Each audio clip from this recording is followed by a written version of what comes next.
Welcome to the Leaderish Podcast with your hosts, Regina and Doris. Hey, Doris. How's it going? Hey, Regina. It's going very well. I am so excited about our guest today. And the reason that you and I even have a podcast is because of Heather. And I know we celebrated our friendiversary a few weeks ago. We met on a walk that Heather organizes every Wednesday. And we have been talking about having Heather on our podcast, I think, since day one. And it's finally come to fruition. We finally made it work. The calendars came into alignment, and we are now about to celebrate our 1-year anniversary of this podcast and us together, Regina. So I'm very excited to have Heather on the podcast. She is a fitness enthusiast, as am I, and I know the subject is very passionate to her, and I'd love for you to introduce yourself, Heather, to our listeners. Tell us a little bit about yourself and even why you started the walk that brought Regina and me together. Well, I'm excited to be here because this is, first of all, it's an honor. It's always an honor to be invited to be on a podcast, but I love your story and I share your story all the time when I'm promoting my walking group. I am, just my introductions, my name is Heather Wolcott and I am a board certified health and wellness coach. I'm a certified functional health coach. I'm a certified personal trainer and sport nutrition specialist. So lots of things in the world of health and wellness and fitness and nutrition, which is really, I look at it as lifestyle. I embody that as just how I live and how I'd love to see other people live. I moved to Tennessee 4 years ago and I love community. And that is how I met both of you initially, was through networking and through trying to find community, which is also a really important part of health. So Doris and you and I met back at a few networking things, and Regina and I had just recently met in Brentwood. I remember we were in Brentwood and just connected, and you showed up to the walking group and then you guys met. But I was encouraged to start a walking group after I'd lived here for maybe 3 to 6 months by my realtor, of all things. She just said, you need to start a walking group. And I was like, I don't know enough people to invite to a walking group. And by that next April, I moved here in July, and by that April, I knew enough people to invite to a walking group, and I just put it out there. And I really started it because it's just another way to create community through fitness and through wellness and through health, and not just always sitting and meeting up for coffee or sitting and meeting for lunch. And those things are great. But if I can walk and talk with someone and cover a lot of ground, and both figuratively and literally, a lot of conversation ground and a lot of mileage, it's like a great win for me. That's like a double win. So that's how I started it. And so we have the Wednesday walking group, and both of you guys have been there, and Doris is a regular during the summer, which is super fun. So I love it. Regina is not. Regina's will be back someday. Yeah, no, I know I won't. I think your walking group is amazing. We have talked about this so many times. I am just a slow walker, and you guys, you want to talk about deep conversation, fast movement. It all happens together, and I love it, and I loved watching it, and I love being a part of it. I just can't keep up. I am not quite as much of a fitness enthusiast. I do like to take care of myself, and it's okay. Different things for different people, which is why I love that we're having this conversation today, because there are so many things that you can do to support your health and wellness. It doesn't just have to be one thing. What works for Doris may not work for me. What works for Heather may not work for me, and that's okay. There are things out there that do work for me and help me support my own health and wellness as a working woman and as a leader. Yeah, I love that. I agree. Doris, what do you want to say to that? Yeah, I completely agree. And as I mentioned at the beginning, that I am a fitness enthusiast. I've been working out my entire life. I started swimming when I was a toddler. My mom took me to swim lessons, possibly before I could walk. I don't really remember that, but I started swimming very young, and then later biking, and very later in life started running. But now I'm passionate about staying fit and healthy and eating well and trying to bestow that upon other people. I think for our listeners, this is a leadership podcast. And I know one of the things that's important to our listeners is how we can talk about wellness and nutrition in a corporate setting or in a work setting. And I know you had some thoughts and ideas, Heather, on how to bring that conversation to the forefront with a leadership team. Yeah. And as you guys know, leadership begins with setting an example. I mean, you can't expect your employees or even your coworkers, or I mean, really, if you're the boss, right? If you're the leader, if you're managing the group, if you're leading a company or a business, you need to be doing what you say you want them to be doing. So it's always going to start with setting an example and putting things in place that accommodate your team or your employees and your whole workforce and your workspace, that's manageable and doable, but that you participate in as well. So I think if you're talking about bringing health and wellness to your company or to your business or to your work environment, you have to believe in it and you have to exemplify it. I really think it starts with that. People are going to copy what you do more than what you say. They're watching their leaders and how they live their lives. And if they're talking about bringing, wellness programs in, or, trying to improve the health or even just morale by helping people improve their mood and their energy and their work productivity, they need to be exemplifying that and really sticking to what they want their employees to do. Let me turn that around just real quick. So what if the leader is not in a position, or the leader doesn't seem like they care about fitness, nutrition, or wellness, where you have an employee team who perhaps does? Is it possible to start maybe going the bottom up Yeah. rather than the top down? How can you reverse that so that maybe the employees that care about wellness want to convince the leadership team that they need to embody a wellness program, or they need to adopt something or change some things? Maybe the stress is so great, or they notice that burnout is happening, and they have some suggestions for leadership. Any thoughts on going bottom up as opposed to Oh, top I down? love that. And I love that you just flipped it. Yeah, grassroots. I mean, that's what a grassroots movement is. You get the people who are impacted and affected by whatever's happening or not happening to come together. And that, again, that is also leadership. You don't have to be the top person to be a leader, right? It's just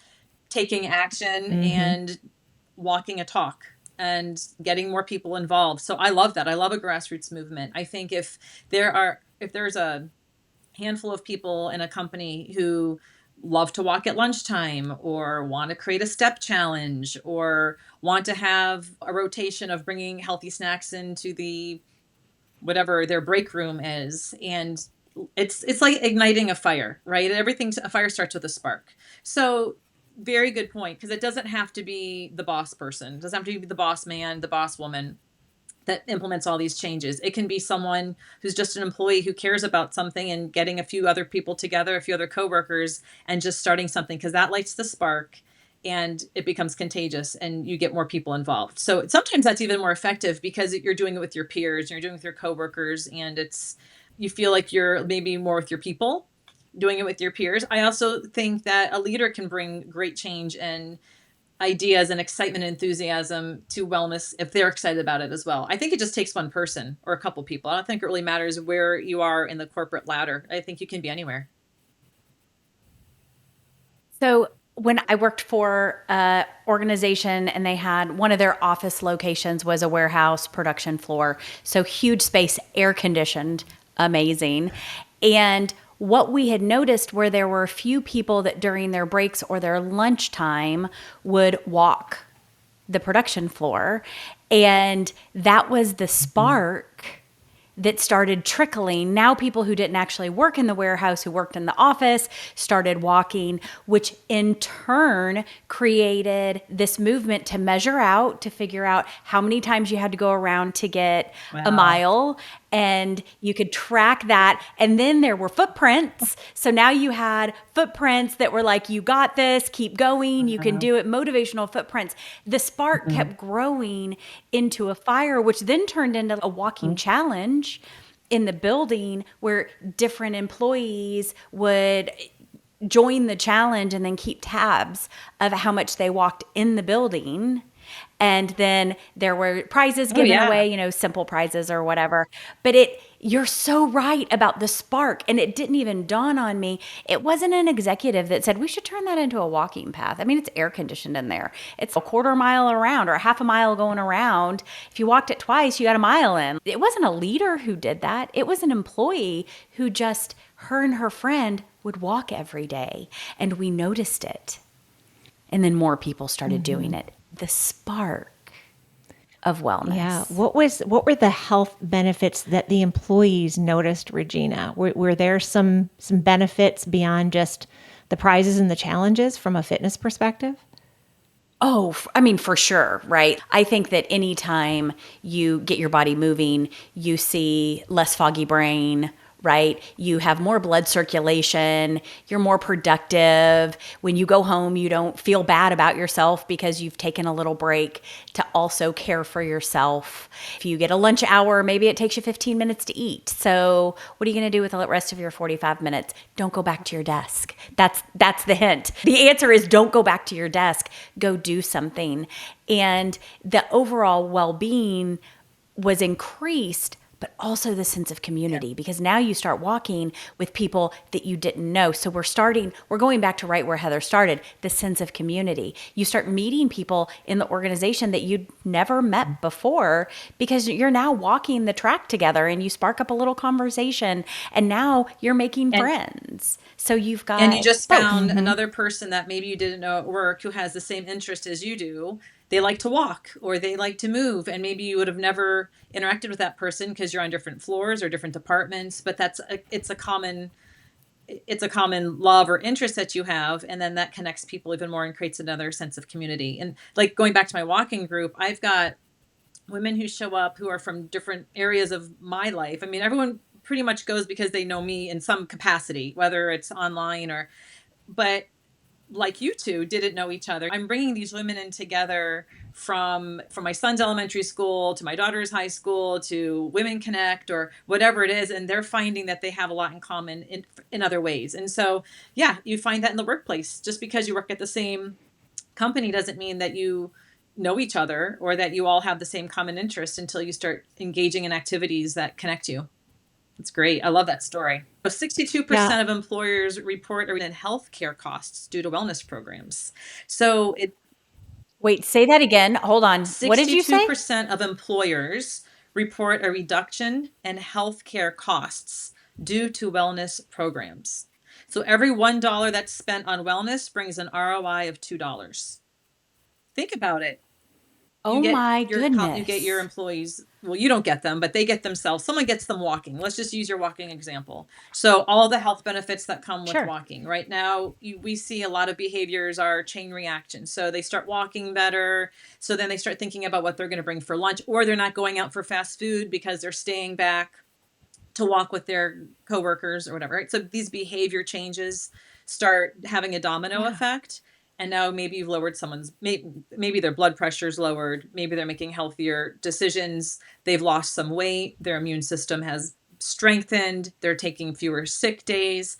So you see this reduction in healthcare. They're more productive at work and draining the system less from healthcare because of these healthy behaviors, which is great. I love that. Wow. I love that. Yeah. And I also, the last corporate employer that I worked for paid everyone $50 a month for health memberships or gym memberships. And I think just about every employee took advantage of that. And what I really loved is that when we went to COVID and all the gyms closed, they decided that if you had a membership, either an online membership or, for example, I had purchased a Peloton and I had a monthly fee that I was paying for on my Peloton, and they'd made the decision that they were going to put that $50 toward my Peloton payment because the whole idea was to get employees healthy, to encourage them to go out and walk or participate in some type of fitness activity. And so I like I definitely thank them for the That's Peloton that's in fantastic. my gym that I use just about every day. And I think it's so important that leaders recognize that, and that one of the benefits that they should consider is offering them some type of monetary benefit to get them healthy through gym memberships or online affiliations or some type of cost benefit. Because like you said, that $1 invested in something like that will, at the end of the day, save them money Yeah. in healthcare costs. Yeah. You want healthy workers. You want healthy employees. It's going to cost your company less to have a staff or however big your company is, right? It could be on a larger scale or on a really small scale. A sick employee who's not producing and not able to show up is going to have a ripple effect somewhere down the line with overall, whether it's just income for them because they're having to take days off, but just for the company's success overall, financially for sure. So interesting. It's fascinating. Okay, so let's talk about what is better for health and wellness, remote work or Yeah, this hybrid is really work. interesting, and I hadn't thought about it too much until I started looking into it a little bit. So you have really, I mean, let's just say before COVID, everything is like pre-COVID, after post-COVID. Most people were just working in an office every day. I mean, 7 days a week. That was just the norm, and then everything shifted to the other extreme. And then I don't know, depending on where you lived, at some point, a lot of companies met you in the middle, and they let you come back and also work from home. So what I'm seeing in statistics is the people who are fully working in person in an office and the people who are fully working hybrid at home report the same level of stress, depression, anxiety. So it's more of a stress, depression, and anxiety issue, and less productivity compared to the demographic who has the hybrid option. They get a little bit of work, in the office, and they're working a little bit at home, and whatever that looks like for different people, whether it's, certain number of days or hours. And I think this again comes back to community. I mean, you're in person, which is great because you're seeing your coworkers, but you're also maybe trapped and you're stuck, and they can demand a whole lot of you when you're right there, right? You're easy access. You can be called in for almost anything. Maybe you're not getting outside a lot. Maybe you don't get to take your lunch break. They're getting you at that. Then you've got the fully remote at home, and then it could be the same thing. You're locked in your office in your house all day because maybe you've got other family members that you need to just avoid and be away from, and it can also seem lonely, and you can also be available all the time because you're just sitting there with your phone and your laptop open and ready. But when you've got that in between, you're in a little bit, you're home a little bit, the behaviors that seem to be affected the most would be opportunities for exercise, healthier eating options, and more sleep. And those are three main pillars of health, right? We're looking at sleep, we're looking at nutrition, we're looking at movement. When you have the flexibility of, working from home so you can sleep in a little bit, or you've got a gym in your house or a Peloton, you can go downstairs, ride your bike, do your exercise, do whatever you need, and then jump up on a call. Or you've got time in between calls or whatever you have, meetings, and you can sneak away and get an exercise in, or go for a walk, or sit outside, bring your laptop outside and do some work. My husband does that sometimes, and I would do that sometimes. So there's some flexibility there. Obviously, sleep is going to make a difference. The movement, and then nutrition. I mean, that can also go either way, depending on what your lifestyle is like. You have a kitchen available to you. You're not limited to a cafeteria menu or running and getting fast food. So you just have more options. I think it is important if you have the opportunity to go into the office. I still think there's something really important about that. I think it's a mindset. I think it keeps you maybe a little bit more professional at times, depending on what your job is, because you're dressing for work, you're showing up, you are connecting, you're interacting with your coworkers, and that social connection, which we started off talking about, is also really important for mood, anxiety, and depression. So we don't want to leave out the social component of health because that's obviously a huge piece of it. But having the flexibility of going back and forth seems to have the best outcomes for most people. And I think that's fascinating. I think it's exciting that we have that opportunity. I think that the hybrid work has more impact than some of the additional programs that organizations add in. I think about the counseling or therapy. I haven't heard a ton of positive things about the counseling or therapy that organizations offer. I had an organization that offered us the Calm app. I never understood that. Okay, But why are you spending $6 a month on me to have the Calm app? There are way more things that we could do with that money for the organization. And there's just a few other of those weird, like little programs that organizations kind of put together. And I find that the programs that start with a spark, that create community and healthy choices together is what affects the change within the organization for health and wellness. Doris? Yeah, I was going to ask about mindset. So you said that you used the word mindset a second ago, Heather, and I think that's so important. My question is, how do we shift that mindset when there are going to be employees that don't want to shift? And I know before we started recording, you shared an example of someone that you're working with, and you're working on her mindset. You're trying to shift that mindset. And she has a certain desire, but not enough of a desire to really shift into healthy habits. How do we get that change to happen?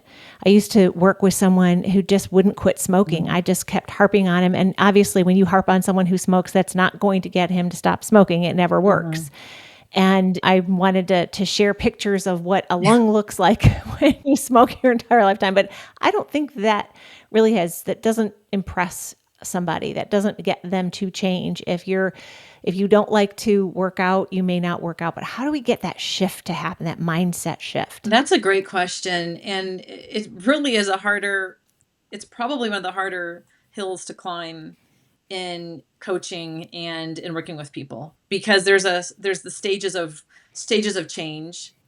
There's not ready for change, there's contemplation of change, there's ready for action, and then there's like people who are active action, they want to do it right now, and then it's maintaining, and so you kind of have to look at where people are in the stages of change, because that mindset has to go along with it. You can't get someone to stop smoking and change their mindset if they're not even contemplating changing the behavior.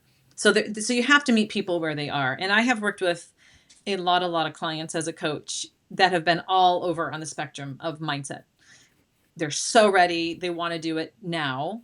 And there are others who are meeting with me, and we're talking and we're talking and we're talking, and they're talking, and talking is great, but they're still afraid to just even step out of the comfort zone and shift the mindset to look at things a little differently. So you just have to meet people where they are. What I like to do as a coach is always bring it back to them and ask them, what would it look like if you were to change this behavior? You're talking about this behavior, you're talking about whatever it might be. Starting to work out. Let's say it's starting to work out. You've been talking about it a lot, nothing's happening. What would it look like? Let's just say you did it. Let's just say you did start working out 2 or 3 times a week. What would that look like? What do you think that might give you on the other side? What could be some of the benefits? And it has to come from them. They have to identify what they're going to get out of it. I can tell them all the facts and stats in the world. Like you said, you can show them the picture of the lung. They have to personalize it, and they have to apply it to their lives and to their reality. So when they start talking about the benefits of this one behavior change that's going to impact their lives, maybe it's the relationship with their spouse or their kids or weight loss or better health, then they start thinking about it a little bit more. Mindset's a hard one. I think it's the perspective that you give people when they're stuck and they're not sure if they don't want to change. They don't really want to do the new thing. And it's trying to give them a different perspective. Like, what if you did? What if you did? Or what are you afraid of if you do? And just getting a little bit deeper. But it's a hard one. There's also a girl I'm working with right now in her 20s, and sweet girl. And I worked with her 1 or 2 years ago, and she's for some coaching sessions. And then she just came back to me a few weeks ago, and she has been labeled her whole life and on medication for anxiety, depression, OCD, ADD, ADHD. She's 29 years old. And she's a great example because I've worked with her now for a lot of times between last time and now. And she identifies with those labels so much. And it does affect her work. She has a hybrid work situation.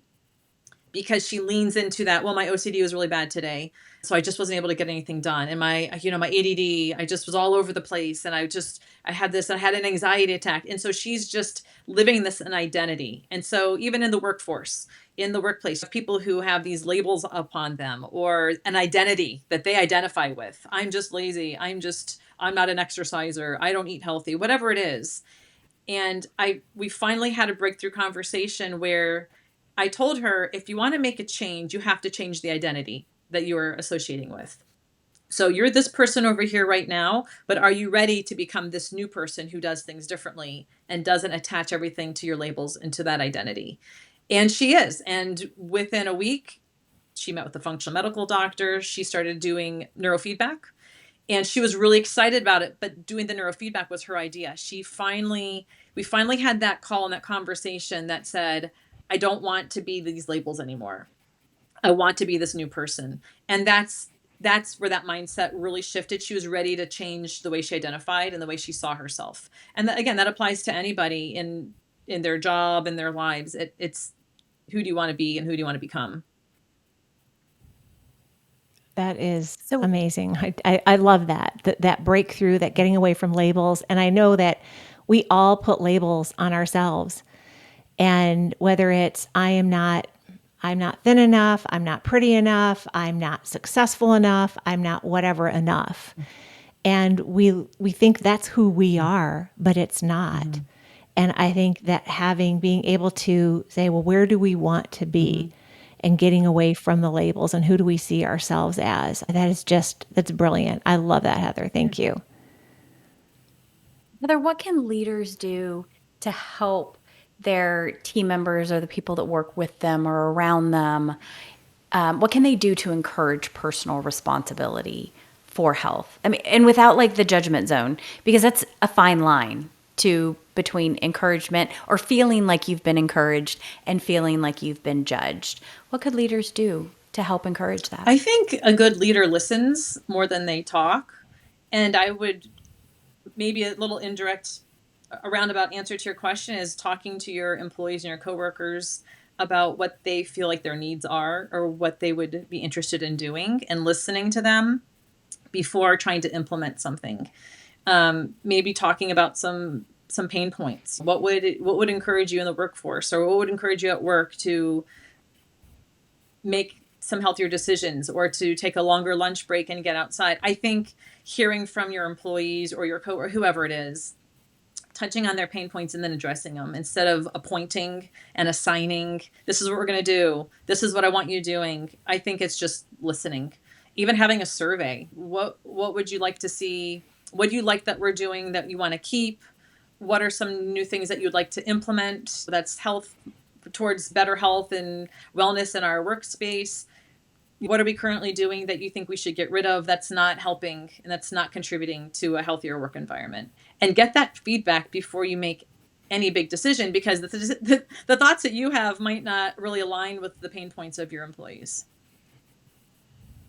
Yeah, and what they need or what they want may not be the same as what you need or what you want. So then there's also that flexibility and allowing some flexibility there in order to meet your needs the way that you need to meet them. I love that. Just ask. Sometimes we just think that we have to do this big thing and we have to like push it as leaders, but really all we have to do is ask. Like I said, good leaders listen. They listen to what the people who they're leading and what they're complaining about or what they're excited about. And then they address those. Standing desks, for example. Standing desks in the workplace can be phenomenal. I mean, it's a great implementation. It's a great option. The ones that go up and down, because you don't want to really stand for 8 hours. That's really not solving the problem. But there's a lot of health benefits with a standing desk, for example. Now, I've got a client she works in a corporate setting. She's pulled in a million directions. She's pretty much burnt out. But she has a lot of structural instability issues. She's overweight and she's working on that. She has a lot of health challenges. She can't stand for long periods of time because she's got some structural issues in her back. It's to the point where when she stands for a long period of time, she's in so much pain, she starts sweating, like profusely sweating. So she's got a huge challenge. And the biggest nightmare for her would have to be at a standing desk that couldn't move up and down. So that's not going to meet her needs. What she needs Right. is more downtime in between all these calls so she can get up from sitting and go walk around and move around. But she's booked back to back to back. They kind of just, she supports a lot of different groups, so she doesn't get a lot of downtime, and she meets during her lunch break. So it's, again, listening to your employees. She doesn't want a standing desk. She just wants to have some longer breaks in between meetings and calls so she can get outside and walk, or she can have time to make the lunch that she brought. So again, it's listening. The hybrid work models, for some people that maybe working at home is the absolute worst option for them, and they want to be fully in person 100% of the time. They feel better there. Listening to that and honoring that, say, you got it. This is your office, your space. And so again, it just comes back to listening and seeing what your employees need and what they want and what they would be excited about. Have them generate some ideas. Like you said, grassroots. What's a grassroots thing? You guys, I've heard you, some of you guys are into running. Do you want to put a team together and run a race? Or some of you guys are into the Peloton. Like maybe you guys all get on and do it at the same time on your off days. There's all these different ways to do it. Right. Yeah, and it maybe doesn't include a Calm app that we're going to force our employees to download on their Like phones. no one needs any more tech. Try to, That's the last No more thing tech. I needed. Is another Another tech app. Exactly. No, you don't need another reason to look at your phone at all. Yeah. There you go. Thank you, Heather. Thank you for just Yes. breathing life into that. Yeah. Oh, well, we're running out of time for today. This has been an excellent conversation. I know that I have several things that have resonated with me as you guys have kind of heard me reiterate those. The spark is one of them. Like everything starts with a spark. Where's the spark? And all of health and wellness does not have to be leader led. It's leader supported, and be there with your team and support your team. Doris, what about you? I think a big one for me, and I've been thinking about this week, is judgment. Is that we have to be so careful about judging other people. We don't know where they are. And Heather, you mentioned this 29-year-old with alphabet soup after her name in terms of the labels, and she finally had a breakthrough. You continue to have conversations with her, and I hope that she also has conversations with her leadership team. But we might judge someone like that where, oh boy, Tina didn't show up for work again today. What's her excuse today? And there's judgment in that. How do we move away from that judgment? We don't know where she is, where she's coming from. Yeah, maybe she's tied to some labels, but we need to give grace with that and stop judging people for things we don't understand ourselves. And as you've said a couple of times, meet them where they are, have those conversations, remove the judgment, find out what their pain points are, have an open and honest conversation, and try to give them what they need to provide a better, healthy environment for their workplace, wherever that is. Well Love that. said. Awesome. Well, that is about all that we have time for today. Heather would love to talk to you. So if you want to reach out to Heather, you can find her information in the show notes. She'd love to sit and chat with you and see what needs that you have that she can help you meet. And you can find Doris and I's links in the show notes too. We always love hearing from you guys. And I especially love the texts that you guys send. I do, if you send them directly to me, I do send them directly to Doris and whoever our guest is. So, keep sending me those messages. Guys, we love to hear from you. And we'd also love a review. So if you have a moment and you can leave us a 5-star review, that would be wonderful. But the biggest compliment you can give us is to share this episode with someone who you think needs it so that they can hear Heather's message and learn how to bring health and wellness into their organization. And as always, if you're interested in being a guest and you have an engaging topic, we would love to talk to you. So reach out to us at leaderishpodcast@gmail.com and we'll get back to you and set up some time. All right, folks. Well, that is about it for today. So I will end us with a cheers and some bubble water. Cheers.